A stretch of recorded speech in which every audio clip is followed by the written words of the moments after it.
Být poplářem je určitě sen každého malého kluka. Co vy, Michale, měl jste taky takový sen? Já? Určitě, jako dítě. Ale podle mě to není práce, která by pak bavila každého člověka.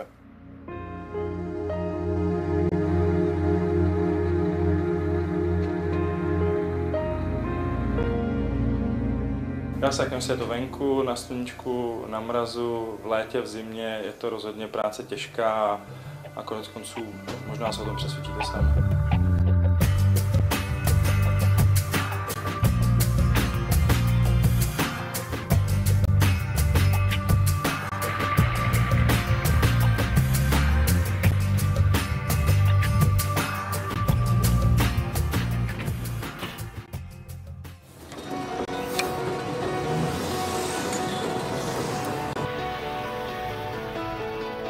Je dobrý mít jakoukoliv práci.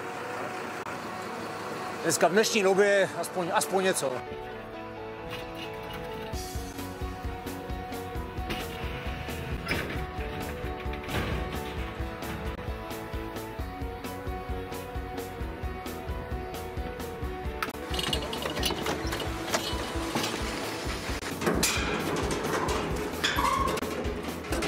Dej si na svoji stranu. Zastav stojí auto, ne? Auto tam stojí. Čurbes tady.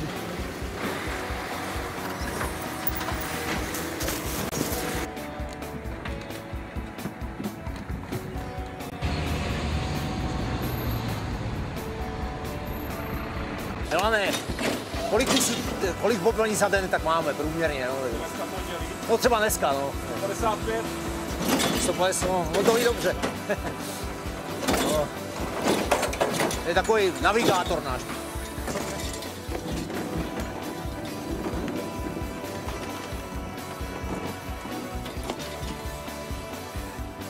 Spokojený jsem.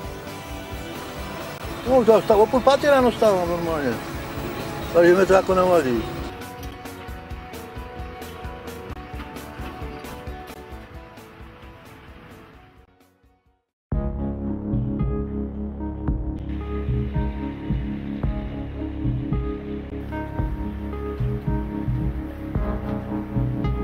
To je běžný normálně, to je po víkendech normálně, nebo o svátkách a takhle. Tak kolikrát normálně v tom, že bych tím seknul kolikrát normálně. Komuž to taháš? Zase má madla tady.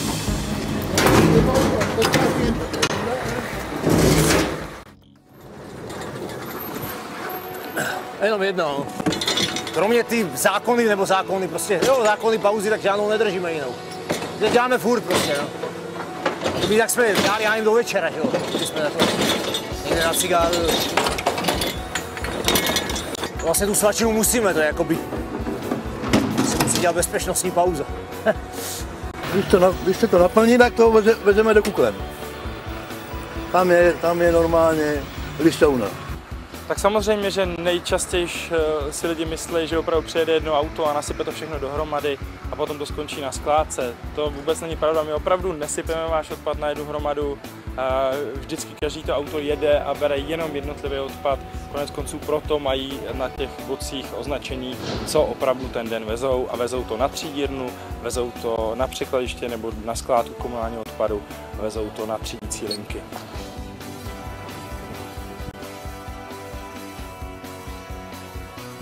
No, musí to respektovat, tak když to řeknu.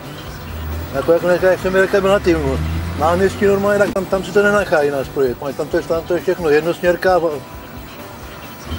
A když budeme jezdit jednosměrkama, tak na náměstí budu dělat hodinu na náměstí, nebych to objel. Takhle celkově, no.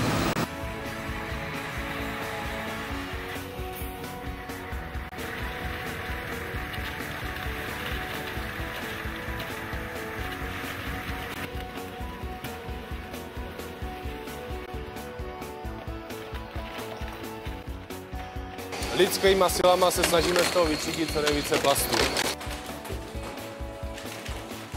Každý z těch dělníků má za úkol vytřídit plasty. Plasty se tady třídějí hlavně jako PET lahve. PET lahve se třídějí podle barev, čirá, modrá, zelená. Dále třídíme tvrdý plasty, dutý plasty, polystyren, tetrapak. Tady je poslední cesta toho odpadu, který už je pro nás nevyužitelný, končí v lisovacím kontejneru. Momentálně lisujeme karton, obsluha musí vybrat všechen jiný odpad. Váha těch lisovaných balíků je v plastech okolo 200 kg, v papíru od 400 až po 700 kg jednoho balíku.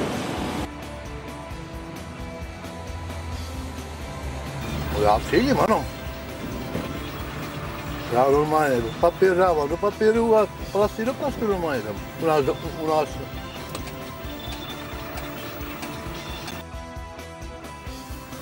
Proč si nám lidi nadávali? Že toho bylo tolik, že se ani nespomínám konkrétně. Člověk radši zapomene rychle na všechno, jo. Já jsem takový splachovací, takže...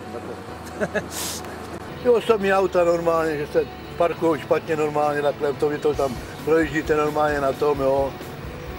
Že tam kolikrát nestrčíte ani takhle prst normálně mezi toho autama.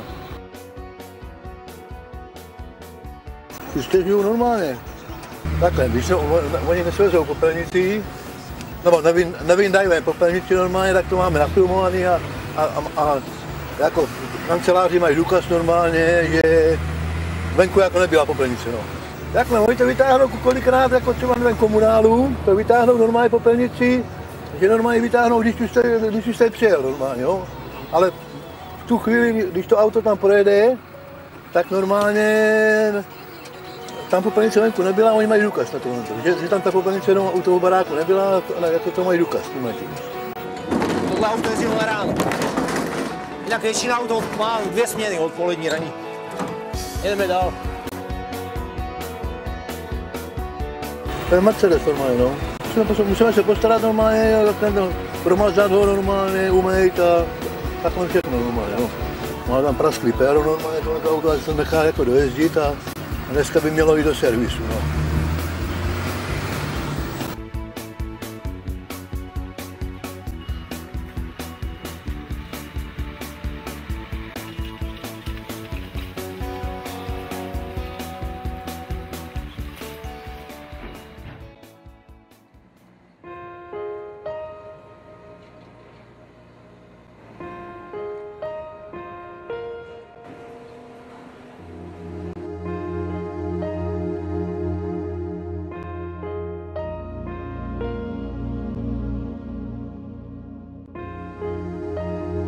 Dneska se třídí úplně všechno, na skládce se třídí dřevo, třídí se tam bioodpady, z kterých se dělá kompost. Samotná skládka vyrábí bioplyn a z toho bioplynu se vyrábí elektrická energie, takže je to dneska úplně jinak, všechny skládky jsou vlastně moderní zařízení pro nakládání s odpady. Většina skládek se už v průběhu toho času jejich provozu rekultivuje. Jsou na to speciální fondy, které vytváří ta skládka a z nich je následně ta rekultivace financována. Jo, parta je dobrá, vynikající.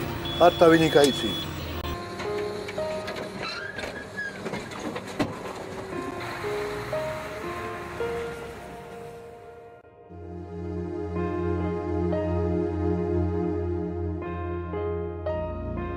Já si myslím, že výsledky třídění jsou samozřejmě nadstandardní v České republice, ale trošičku mě mrzí, že úspěch toho třídění se velmi často přivlastňují spíš organizace a různé agentury, které ho podporují, ale ten hlavní důvod, proč je tak úspěšné, jsou obce, města, lidi, kteří opravdu třídí, kteří ten odpad do těch popelnic dávají a samozřejmě ti popeláři. Ti vězni, kteří to u nás na třídění třídí nebo na jiných třídinách lidé, kteří s tím každodenně nakládají a kteří de facto odpovídají za to, kolik z toho vytříděného materiálu opravdu skončí v recyklaci. Je to velmi těžká, namáhavá práce a málo kdo si uvědomuje, jak je důležitá.